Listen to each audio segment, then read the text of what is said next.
That's the ending. Boys were dumb, discombobulating sometimes. I have to get my laptop because my iPad, I'm gonna throw it across the room. Hey guys, welcome back to my channel. Welcome to another monthly wrap up for the month of May.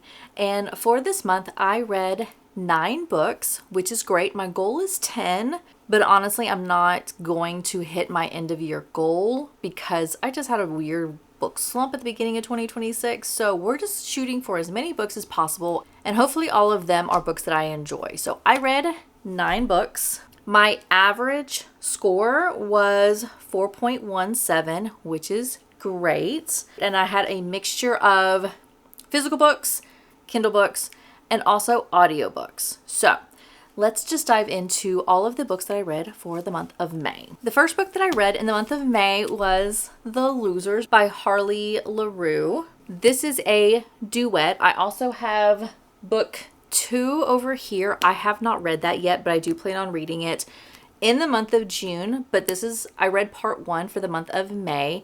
This is a Why Choose romance. It is a duet, so you have book 1 and book 2. This is following Jess or Jessica Manson, which in my head I always think is Mason.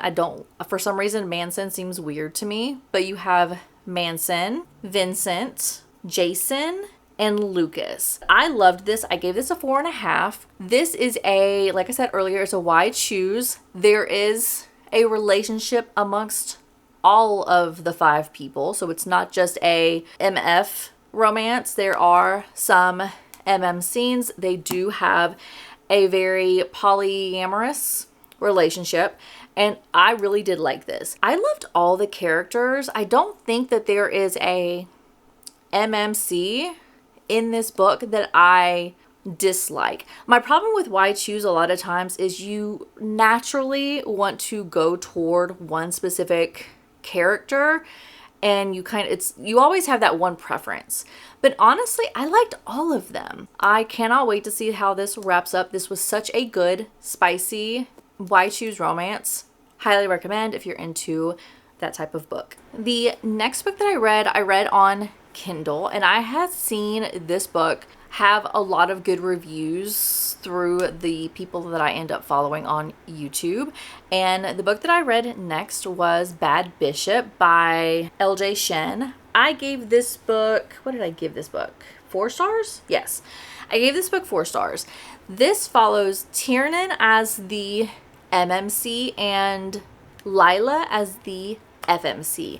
And this story is it's a really interesting story. I really did like it. There were some scenes that made me laugh out loud, but this follows Lila, who is this very sheltered, like, mafia princess, and everyone thinks that she has some kind of mental disability because she doesn't speak, she doesn't acknowledge things that are happening. But actually, her and her mother have kind of teamed up to make it seem like every time she's out in public, she's going to react, or not react, actually, I should say. So that way, everyone around them thinks that she is mentally not there. So that way, she is not passed on and kind of traded to other mafia bosses, like that happens in the mafia, to keep her protected. So she stays with her mother, and she doesn't get put in situations that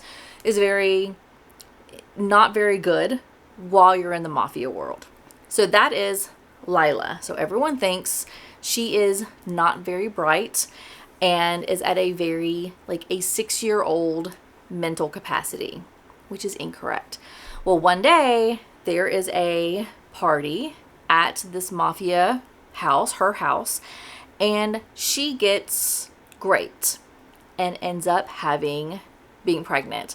So her father decides that they're going to marry her off so that way it looks better, I guess. And so she gets married off to Tiernan, and Tiernan slowly figures out Lila is not who people think she is, and it's their relationship. I will say I laughed out loud so many times in this book primarily when Tiernan was around Lila's brothers, and it was a good time. I really enjoyed this book. This is the first book. It's like an interconnected standalone. I think Lila's brothers have other books in the series, and I think Tiernan's sister will also have her own book, potentially. I'm not sure. I haven't looked into it, but this was a 4-star book. I really did enjoy it. It was a really good time. And yeah, it was good. I liked both Tiernan and Lila and had a lot of fun with this one. The next book that I read, I listened to on audiobook, and that was Accidentally Amy by Lynn Painter. I typically like all of Lynn Painter's books. This one, not so much. I ended up giving this 3 stars, and it was a story about a woman who goes to a coffee shop first thing in the morning. She's on her way to her first day at a new job. She's at the coffee shop, she's waiting for her coffee, and she's trying to get out of there, and there's a coffee that has been made. She's already paid, so it's not like she's stealing anybody's coffee. There was a coffee that has been made that is exactly what she ordered, and the barista is sitting there calling for Amy to come pick up her order, and Amy never shows up. And she's like, you know what? I gotta go.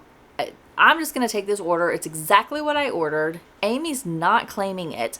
I'm going to take it.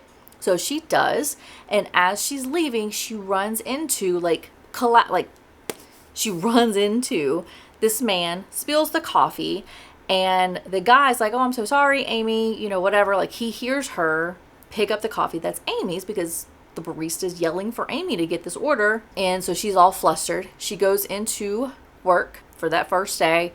She finally gets into the work. She gets introduced to her new coworkers.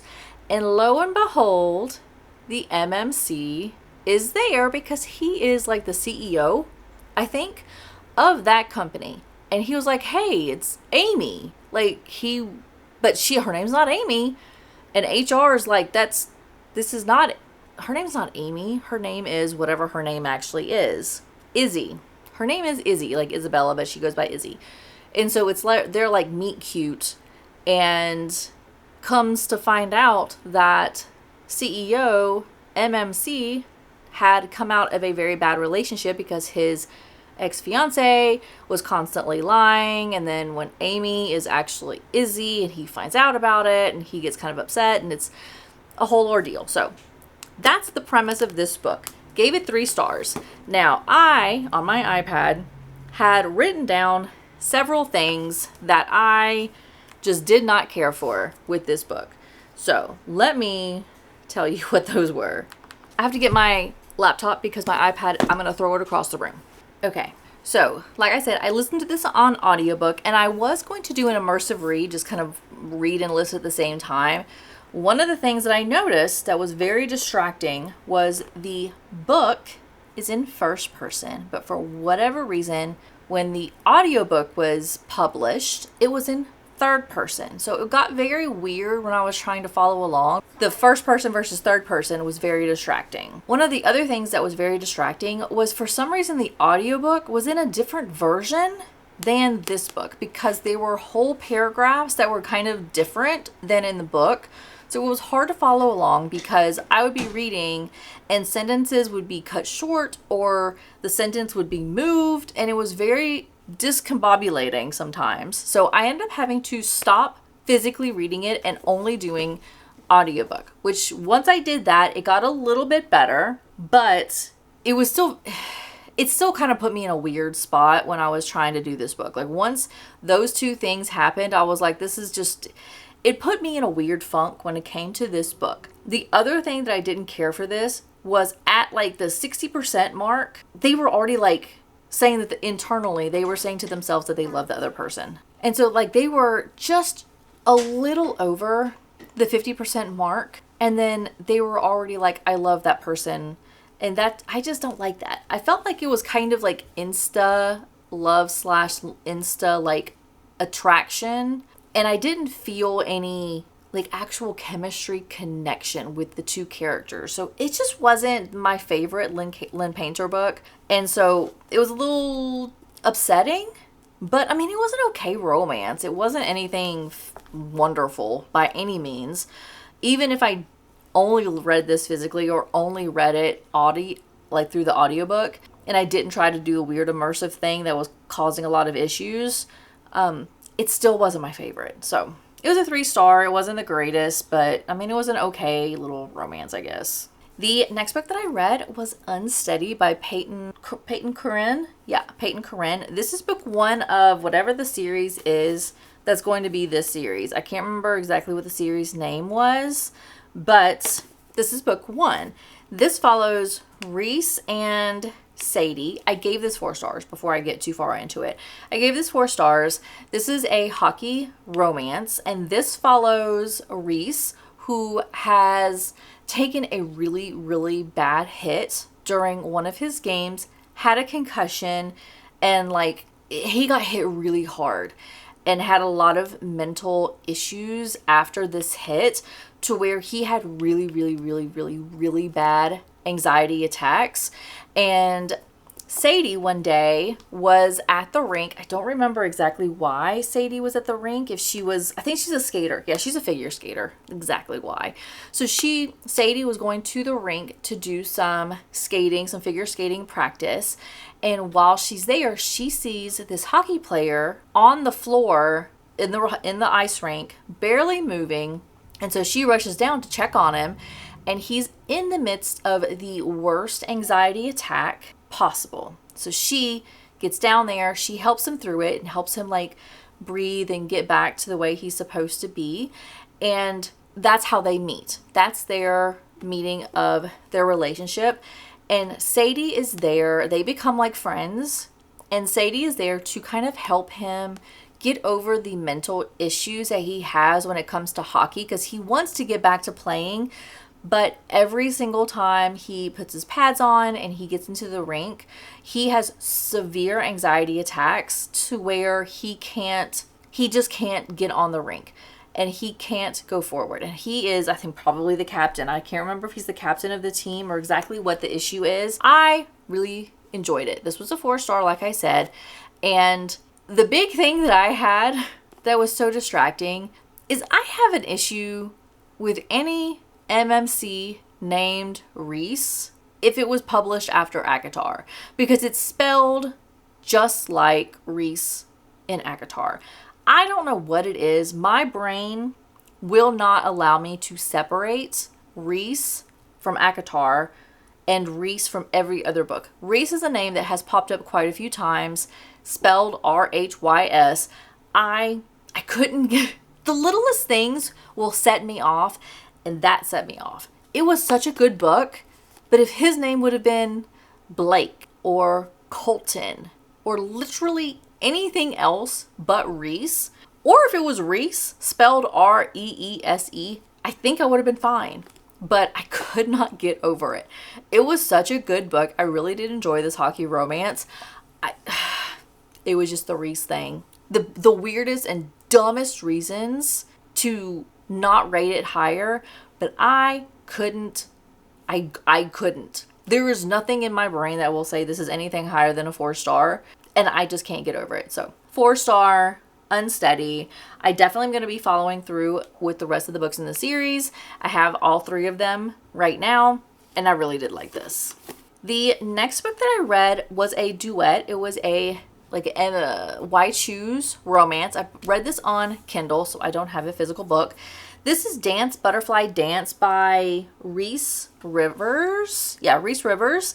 This follows Savvy is the FMC, and then you have Tate, Jude, Ash, and Beck. This is a story about Savvy, who is she wants to be in the background. It's a college romance.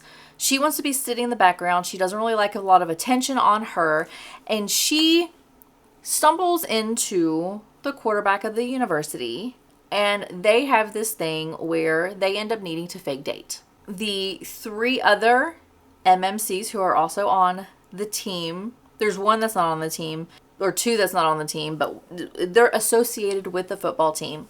It was a really good book. I gave this 4.75. I really liked it because there was one MMC that was like the funny, lighthearted.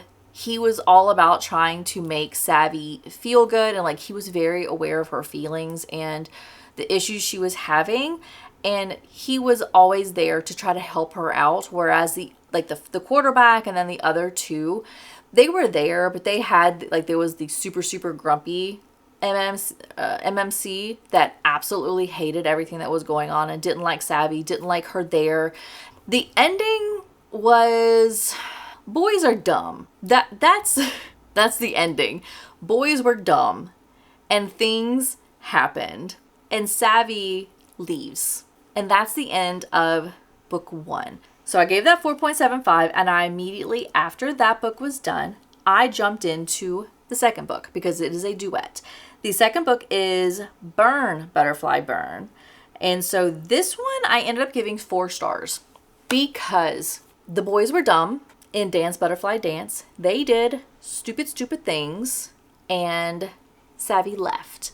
And then in book 2, it's the boys realizing their stupidity, essentially. And it just, I can't really say a whole lot because I don't want to tell you what Stupid Boys did and how, what happened in book 2 because it is a duet. But book 2 was not as good as book 1. It was 4 stars. It was, I don't know what it was. It just, I didn't connect with it. I'm reading my comments, and my big thing was boys were dumb in book 1.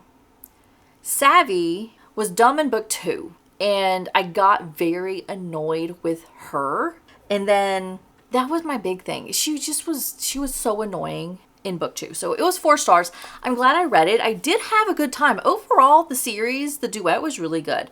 If you're interested in Why Choose Romances, definitely check it out. It's a good little duet. Book 1 was definitely better than book 2. So whatever. The next book that I read was Elsie Silver's new book. This is book 1 of her new series. This is Fever Dream. This follows Emmett as the MMC and Julia as the FMC. The romance follows like a reality TV show, like a reality dating show, where Emmett is the bachelor and Julia is like the set designer. Like she makes sure like the sets and the locations and everything are set up for the TV show. And Emmett is the bachelor, and the only reason he's doing the reality show is his family has a farm that is struggling, and he's helping his family with the TV show, all of the earnings he gets to help his farm succeed and help his family out. He does not want to be there, but yet he's there, and he's kind of the grumpy son. He's like the grumpy, Julia's the sunshine, and it's their relationship. It was a 4-star book. I really did like it. I liked it because there were some from Elsie Silver's Chestnut Spring series. You get to see Theo, which I loved Theo in Chestnut Springs. You get to see Theo come up because Julia is the sister of Theo. Theo is also referenced because Emmett is a bull rider, and Emmett and Theo are competitors. They don't like each other. And so it's kind of that forbidden romance because Theo doesn't like Emmett, and then it's his sister, and it was a really good time. I really liked it. It wasn't my favorite. I'm very excited because Emmett has a sister, and Emmett also has some brothers as well. I'm hoping the next book is following Emmett's sister because I so liked her. Emmett's family, his grandparents and his siblings were just so good. I'm really excited to see the rest of the series and the other characters that are going to show up in this interconnected standalone type series. I can't wait. This was a 4-star book. I had such a good time. I really did like Julia and Emmett, but really what topped it off was just the family. Emmett's family was just chef's kiss perfect. I loved them. I loved his grandmother and his grandfather.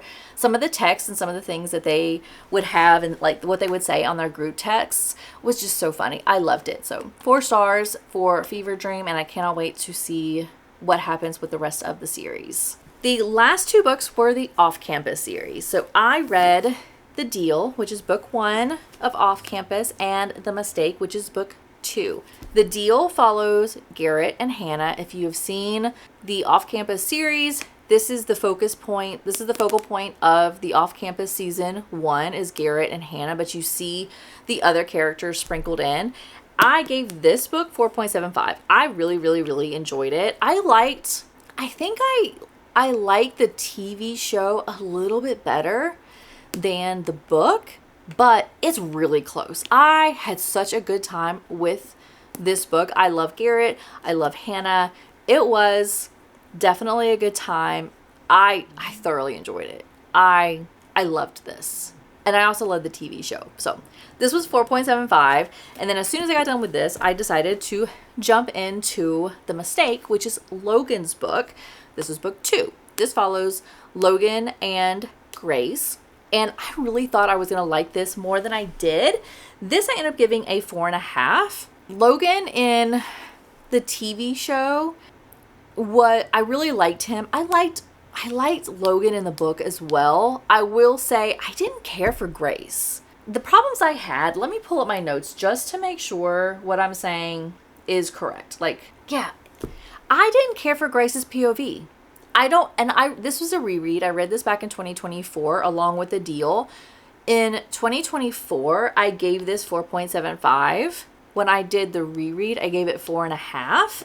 And the comments that I had from 2024 was I didn't like Grace's point of view. I don't know what it was. I just didn't connect with Grace.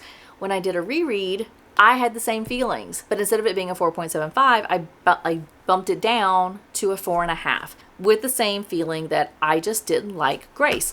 I loved Hannah and I loved Garrett. I loved both of the POVs whenever it would flip back and forth.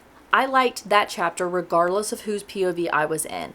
In this one, I liked Logan's POV. When it became Grace's, I liked Grace. I just didn't care for a lot of times when it was in her POV. I don't know what it was. Like, my heart wasn't into it. So it was 4.5. Not my favorite, but still really did enjoy Off Campus. And this was the last book that I read in the month of May. So, like I said, I read 9 books total. I had a really good time this entire month. I had a really good reading month. I enjoyed pretty much all of the books that I read. Hopefully that trend continues into June. If you would like to see the books that I'm reading in June, I'll try to link it above because I do have that video live on my channel now. And with that, that is going to be it for this video. Thank you so much for watching. Please subscribe if you haven't already, and I will see you in my next video. Bye!